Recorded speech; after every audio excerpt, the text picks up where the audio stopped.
अस्सलाम वालेकुम दोस्तों, आज है हमारा ट्रिप का दूसरा दिन और हम जा रहे हैं एक और मशहूर और ख़ूबसूरत झील की तरफ। यहाँ पे मैं तैयार हो गई हूँ और बहुत ज़्यादा थकी हुई थी। नाश्ता वाश्ता भी हम लोगों ने कर लिया था, लेकिन उसकी वीडियो मैं नहीं बना सकी क्योंकि बहुत लेट भी हो गई थी। और ये हेयर स्टाइल मैंने अपनी एक क्लासमेट से बनाया था। यहाँ पर मैंने एक साइड का बनाया था, लेकिन वो बहुत ज़्यादा ऐसे लूज़ हो गया था ना, तो फिर मैं उसकी तरफ गई हूँ। मैंने कहा था कि अगर मैं आपको डिस्टर्ब नहीं कर रही तो आप प्लीज़ मुझे बना के दे दें।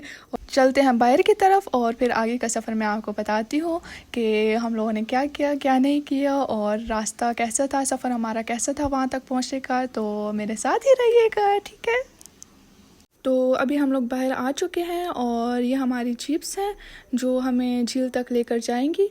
रास्ता थोड़ा सा मुश्किल और कच्चा है क्योंकि यहाँ तक सिर्फ जीप्स ही जा सकती हैं, लेकिन जितना ख़तरनाक ये रास्ता है ना, उतनी खूबसूरत मंजिल हमारा इंतज़ार कर रही है। ये जो रास्ता आप लोगों को नज़र आ रहा है ना, ये हमारे होटल के बाहर वाले रास्ता है, यानी नारान का बाज़ार है ये। और दोस्तों अब बात करते हैं हमारे ग्रुप की। तो भाई रास्ता जितना भी ख़राब था, हमारे ग्रुप का मूड उतना ही हाई था। हवा में जीप्स उछल रही थी, लेकिन ये लोग बोर होने की वजह से खुद ही लाइव कंसर्ट शुरू कर चुके थे, जैसे ये कोई रोड ट्रिप ना हो बल्कि किसी म्यूज़िक फेस्टिवल का सीन हो। एक तरफ हमारा ड्राइवर साहब पॉट होल से बचने की कोशिश कर रहे थे और दूसरी तरफ हमारा ग्रुप अपने फेवरेट सॉन्ग्स गाए जा रहे थे। बस माइक की कमी थी, वरना कॉन्सर्ट फुल ऑन था। और अब आता है सफ़र का सबसे ख़तरनाक स्टेज, वो हसीन और हैरत अंगेज़ रास्ता जो झील से मलूक तक ले जाता है। लेकिन ये जो हमारा ड्राइवर साहब है ना, इन्होंने तो हमें एडवेंचर से पहले ही थोड़ा हार्ट अटैक दे दिया था। एक पतला सा रोड था, नीचे गहराई और सामने से आती दूसरी जीप। और ये ड्राइवर साहब इतने इत्मीनान से ओवरटेक करते हुए बोलते हैं, फ़िक्र ना करो, ये तो रोज़ का काम है। हमने कहा भाई रोज़ का काम आपका होगा, लेकिन हमारी तो जान निकल गई थी। और बस दोस्तों, ये हमारे ड्राइवर साहब का स्टंट देखकर हम सब एक दूसरे को ऐसे देख रहे थे जैसे फाइनल गुड बाइज दे रहे हो। लेकिन फिर अल्लाह का शुक्र है हम सब सेफ थे, हमारी जीप सेफ थी और हमारे ड्राइवर साहब।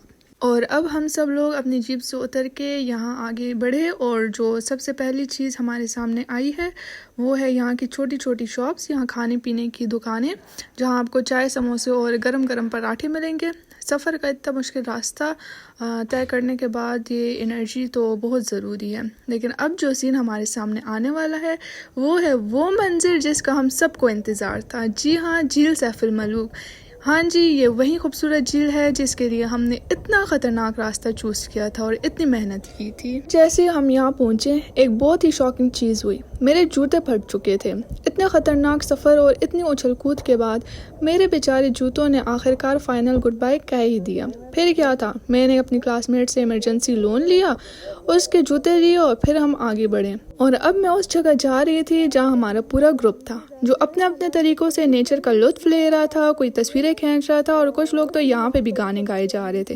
लेकिन यहाँ पे एक छोटी सी एडवाइस मैं आप सब लोगों को देना चाहूँगी कि अगर आप सब लोग कभी सैफुल मलूक या किसी और माउंटेन्स एरिया में जा रहे हैं तो अच्छी क्वालिटी के जूते ज़रूर पहने, वरना मेरे जैसे जूतों से धोखा मिलेगा और फिर आपको भी किसी से लोन लेना पड़ेगा। पास का स्वैग तो कुछ ऐसे था कि वो बस कह रहा था, आंखें मुझ पर रखना, मैं अभी रनवे पे आता हूँ। और अब हम कश्तियों की तरफ बढ़ रहे हैं, लेकिन यहाँ भी मज़ा आने वाला है। कुछ लोगों को हाइड्रोफोबिया था, यानी पानी से डर लगता था, और वो जैसे ही किश्ती में बैठने आए उनका चेहरा ऐसे था जैसे वो किसी हॉरर मूवी का सीन देख रहे हो। लेकिन कुछ लोगों की तो मस्ती चढ़ी हुई थी और वो किश्ती में ऐसे एंजॉय कर रहे थे जैसे वो किसी बीच पार्टी में आए हो। और मुझे तो टाइटैनिक का पोज बनाना था, लेकिन वो पोज रह गया था क्योंकि जब मैं रेडी हुई तो किश्ती का बैलेंस थोड़ा सा हिल गया था। और झील सैफुल मलूक सिर्फ अपनी खूबसूरती में ही नहीं बल्कि इस चीज़ में भी बहुत मशहूर है कि इसकी गहराई आज तक पता नहीं चल सकी। और दूसरी ये कि यहाँ पर जो सैफुल मलूक और परियों की कहानियाँ थी वो आज भी बहुत ज़्यादा मशहूर है। ऐसे लगता है जैसे बस असल कहानी हो ना, आप किसी को ये नहीं पता कि वो असल कहानियाँ हैं या एज अ फिक्शन स्टोरीज़ हैं। लेकिन जो भी है, बहुत खूबसूरत मंज़िल था। और अब हमारे यहाँ से जाने का टाइम आ गया है, तो बाय मैं यहाँ से कह रही हूँ। और हमेशा की तरह सब लोग एक रास्ते से जा रहे थे और मैं जी दूसरे रास्ते से जा रही थी और आ गई मैं गलत रास्ते से। अब जाना तो मुझे इसी रास्ते से था क्योंकि वापस मैं नहीं जा सकती थी, बहुत थक गई थी। ऐसे हो गई थी ना कि बस ना पूछे। फिर मैंने अपनी फ्रेंड को बुलाया वहाँ से और कहा कि यार आ जाओ और अपना हाथ दो मुझे ताकि मैं तुम्हारा हाथ पकड़ लूँ और फिर मुझे किसी चीज़ का सहारा हो। तो वो आई वहाँ से और फिर मैं नीचे उतर गई। और जाते जाते मुझे ये ख़्याल आया कि जो जूते मैंने फ़िक्स करवाने के लिए दिए थे वो मेरे हाथ में हैं, लेकिन नए जूते पहनने का जो स्वैग होता है ना वो कुछ और ही होता है। और दोस्तों अब हम वापस होटल आ चुके हैं जहां हमने अपना सफ़र फिनिश किया और थोड़ी देर के लिए रिलैक्स किया। कश्ती के एडवेंचर के बाद एक कप चाय तो ज़रूर बनती थी और कुछ हल्के फुल्के स्नैक्स की। कुछ लोगों ने जो अपने जो ड्रेसेस थे वो चेंज किए थे और कुछ ने नहीं किए थे। मैं भी उन कुछ नहीं किए में से एक थी। यार मेरा दिल ही नहीं कर रहा था दोबारा से चेंज करने को, बस थोड़ी सी फ्रेश हो गई और फिर मैंने सोचा चलो चलते हैं। और फिर उसके बाद मैं बस में बैठ गई थी जल्दी जल्दी, क्योंकि ऐसे कुछ करने को भी नहीं था, तो सोचा कि जल्दी से चली जाती हूँ और फिर वीडियो बनाती हूँ। और ये है वहाँ तक जाने का खूबसूरत मंजर। यार देखो कितनी ग्रीनरी है, कितनी ज़्यादा ग्रीनरी है। और सच मुझे ऐसे ही लग रहा था कि जैसे मैं किसी पेंटिंग के अंदर से गुजर रही हूँ। हर तरफ इतनी हरियाली थी ना, बहुत ज़्यादा ग्रीनरी थी। और जैसे जैसे हमारी गाड़ी ऊपर की तरफ बढ़ रही थी ना, बस ना ही पूछे। और ये है लुलुसर लेक। ये झील हमें रास्ते में ही मिली थी और इसकी खूबसूरती देखने लायक है। और दोस्तों जैसे जैसे हम लुलुसर लेक से आगे बढ़ रहे थे तो सफ़र में बहुत मज़ा आ रहा था, लेकिन जब हम बाबूसर टॉप के नज़दीक पहुँचे तो क्या पता चला वहाँ तो इतनी सर्दी थी कि हम सबका चेहरा ऐसे हो गया जैसे हम किसी फ्रीज़र में अकेले पड़े हों। हमने सोचा थोड़ा रुकते हैं, लेकिन 10 मिनट से ज़्यादा हम यहाँ रुक नहीं सके थे। हाथ और पाँव ठंडे हो गए थे, लग रहा था जैसे आइस एज का सीन बन गया हो। लेकिन बस हम सब ने एक दूसरे को देखा और सबका कहना था यार मुझे यहाँ से निकलना है। फिर क्या हमने एक हंसी मजाक में डिसाइड किया कि वापस बस में चलते हैं जहाँ थोड़ी गर्मी मिल सकेगी। हम बस में बैठे और हर कोई सोच रहा था आखिर ये कैसा एडवेंचर था जहाँ सर्दी से ज़्यादा मज़ा आया। और यहाँ भले ही सर्दी से मेरे हाथ फ्रीज़ क्यों ना हो रहे हो, मैंने तो जी वीडियो ही बनानी थी। और यहाँ पे मैं लग पड़ी वीडियो बनाने के लिए। ये मैं दिखा रही थी कि जी बाबूसर टॉप है कैसा और कैसा नहीं है। जो मैंने सोचा हुआ था कि ग्रीनरी होगी, ये होगा वो होगा, पानी बह रहा होगा वैसा कुछ भी नहीं था। मैं बस अपने आप से मैंने इमेजिनेशन से पता नहीं क्या कुछ नहीं बनाया हुआ था यहाँ का, लेकिन ऐसा कुछ नहीं था। हाँ मंजर खूबसूरत था, जगह ऊंची थी, लेकिन जैसा मैंने सोचा हुआ था वैसा कुछ नहीं था। और यहाँ पे हमारे जाने का वक्त आ गया था और फिर यहाँ पे हम लोग खड़े थे जाने के लिए, बस का वेट कर रहे थे। थोड़ी देर बाद यहाँ पे पता चला था कि स्नोफॉल भी होने वाली है और हमारे जो आउटफिट थे वो ऐसे नहीं थे जो स्नोफॉल के लिहाज से हों। तो फिर हम लोगों ने कहा बाय बाय और फिर हम यहाँ से चल पड़े। और दोस्तों आज का सफ़र यहीं ख़त्म होता है। हमने लुलुसर लेक और बाबूसर टॉप की खूबसूरती देखी, लेकिन जब हम होटल आए तो कुछ अजीब हुआ। हमारे रूम की कीज़ टूट गई, जैसे कोई मैजिक ट्रिक चल रही हो। लगता है हमारी कीज़ भी यही सोच रही थी कि आज तो हम भी एडवेंचर करेंगे। अस्सलाम वालेकुम। तो ये हमारा तीसरा दिन है, यानी वापसी का दिन। अभी हम लोगों को पेशावर वापस जाना है और बहुत ज़्यादा मज़े किया है, बहुत ज़्यादा इंजॉय किया हम लोगों ने माशाल्लाह से।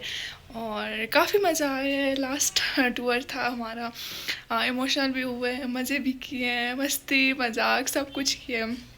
और हमेशा याद रहेगा ये सब कुछ, हमेशा ज़िंदगी भर तक याद रहेगा।